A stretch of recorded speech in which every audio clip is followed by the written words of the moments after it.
What's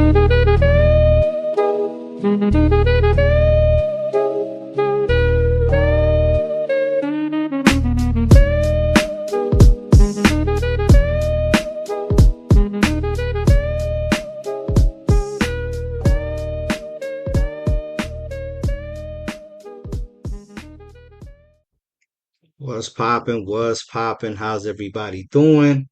Welcome back to another episode of the Life According to Rick podcast. I hope everybody had an amazing 4th of July. I ain't gonna front. This year was super low key. We went food shopping and it was mad hot outside. So we pretty much stayed indoors and listened to everybody outside enjoying their fireworks. But that's alright. Sometimes you don't need anything crazy. Sometimes you just enjoy the simple moments. But today, we're going to get into something. We're going to have a conversation that I think a lot of people aren't ready to have. You know, we hear a lot about toxic relationships, toxic friendships, but nobody really wants to talk about toxic families. And I think the reason why people avoid this conversation is because family is very complicated. From the time we're kids, we're taught certain things. Family is everything. Blood's thicker than water. You only get one family. And listen, I can attest that family is very important, especially for me. I'm very huge on family. And families can be one of the greatest blessings in your life. But I also think sometimes we use the word family as a reason to ignore things that shouldn't be ignored. Because the truth is, toxic behavior doesn't only come from strangers. Sometimes it comes from the people closest to us. Sometimes it's the people who are supposed to protect us. Sometimes it's the people we feel like we're supposed to protect. And a lot of times, those behaviors are right in front of our faces, but we don't recognize them for what they are. You know, when we're young, we don't see things for what it is. We're naive, and we even make excuses for people. We say things like, oh, that's just how they are. That's just their personality. They didn't mean it that way. Or, we brush it off maybe like it was a bad moment or something, right? But then life happens. You get older, you get more mature, you have more experience. So you start looking at things a little bit different. You start connecting the dots. You start realizing that some things you accepted back then weren't actually healthy. And that's the part that hits people. Because sometimes growth changes your whole perspective.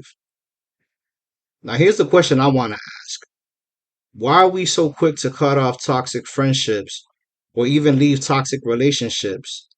But when it comes to family, why do they get a free pass? Why? Why do we tolerate things from people we're related to that we would never accept from anybody else? Is it because they're family? Or is it because we've been conditioned to believe that blood automatically outweighs everything? And I think that's where a lot of people get loyalty confused. Because loyalty doesn't mean ignoring bad behavior, nor does it mean covering things up. Loyalty does not mean protecting someone's image while someone else is hurting. Real love requires accountability, and accountability is uncomfortable. Sometimes the hardest conversations you're ever going to have are with the people closest to you. And I think this conversation gets even deeper because sometimes it's not just about us. Sometimes family dynamics affects the next generation. Sometimes people say, but that's family. And because of that, they expect everyone to continue showing up, continue being around certain people, and continue maintaining relationships that may not be healthy. But being related to someone does not erase the impact of their actions. Sharing DNA with somebody doesn't automatically mean they deserve unlimited access to your life. And I think as parents, this is something that we really have to think about. Our job isn't just to give our kids a family. Our job is to give our kids a safe family. And those are two very different things. Because sometimes breaking a cycle means making difficult decisions. Sometimes protecting your children means looking at situations differently than previous generations did. Sometimes you have to ask yourself, am I continuing this because it's healthy? Or am I continuing this because I'm afraid of what people will say? And I want to make this personal for a second because this isn't just something that I've observed. It's something that I've had to learn in my own life.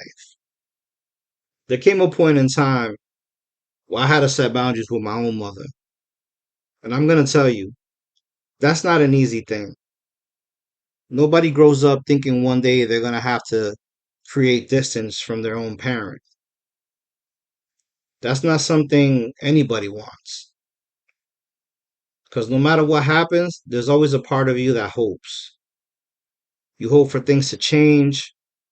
You hope for that conversation. You hope for that apology. You even hope for that moment where everything finally makes sense. But sometimes that moment never comes.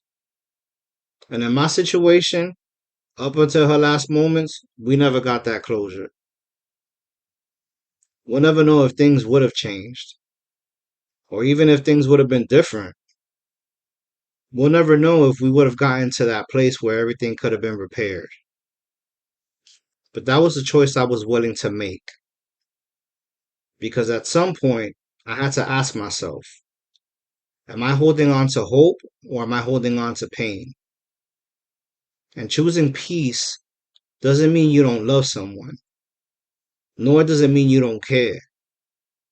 Doesn't mean you wish bad on them. Sometimes choosing peace means accepting that you can't control somebody else's actions. You can only control what you allow into your life. And I think that's where boundaries come in. A lot of people hear the word boundaries and think it's about punishment. It's not. Boundaries are not about saying, I hate you. Boundaries are about saying, I need to protect myself. You can love someone and still create distance. You can forgive someone and still decide they don't get the same access to you. You can wish someone well and still recognize that a relationship isn't healthy. And I think that's hard for a lot of people to accept. Sometimes we think loving someone means we have to keep accepting all the BS from them. That's not real love.